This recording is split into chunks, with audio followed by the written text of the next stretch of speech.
Brazil's President Jair Bolsonaro patched up a diplomatic spat with China on Tuesday in a call with President Xi Jinping, with the two agreeing to fight the spread of coronavirus together, as Brazil's largest city went into its first day of lockdown.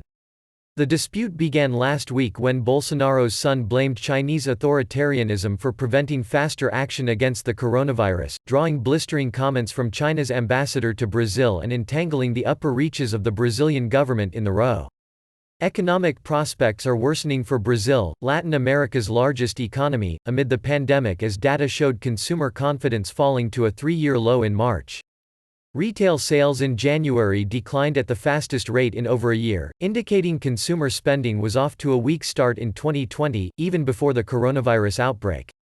The slowdown is set to worsen as Sao Paulo, Brazil's economic powerhouse, began a two-week lockdown on Tuesday. The state government ordered all non-essential services and businesses to close in the country's largest city. During morning rush hour, the city's streets, usually gridlocked with some of the worst traffic on the continent, were quiet. The offices and shopping centers of financial artery Faria Lima were closed, buses still ran, and construction has been allowed to continue in a bid to avoid complete economic collapse in Brazil's financial hub. Restaurants are open for takeout and delivery. Men and women whizzed through the thinning traffic on bikes and scooters. "It's all empty, the bus, train, metro, all empty," said Godalva do Santo, 50, who had left home briefly to visit the doctor. Suffering from hypertension, do Santo is vulnerable to the coronavirus and, wearing a face mask, she said she was taking all possible precautions.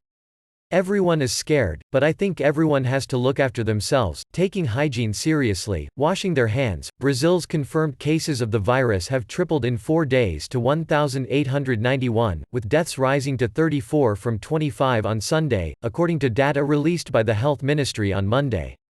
Sao Paulo, which recorded the first cases, has been the hardest hit. Waiting for a train in a usually packed station, Antonio Lima, 50, said he was worried about what the virus might mean for his small construction business. "It's a constant worry, because we have workers to pay. If it is halted and there's no financial solution, companies will go bust," he said. Bolsonaro has faced fierce criticism for his blasé treatment of the outbreak, referring to it as a little flu and flouting social isolation guidelines, with his approval ratings slumping to the lowest level since he took office. The president said on Twitter that his call with Xi that morning included a discussion of how to grow the two countries' trade relationship. China is Brazil's largest trading partner and the top buyer of Brazilian soy, beef and other raw commodities. Bolsonaro did not mention the barbs his son Eduardo traded with China's ambassador Yang Wanming. Yang had retweeted a message calling the Bolsonaro family a huge poison before deleting it, in turn drawing a rebuke from Brazil's foreign minister, who said it was inappropriate behavior for an ambassador. Xi and Bolsonaro's conversation included discussion of cooperation in medical supplies, Yang said on Twitter, without saying what that might involve. A Chinese diplomatic source said the country, which has seen some success in taming the virus through severe lockdown measures, would provide Brazil with material and technical assistance to the best of its ability.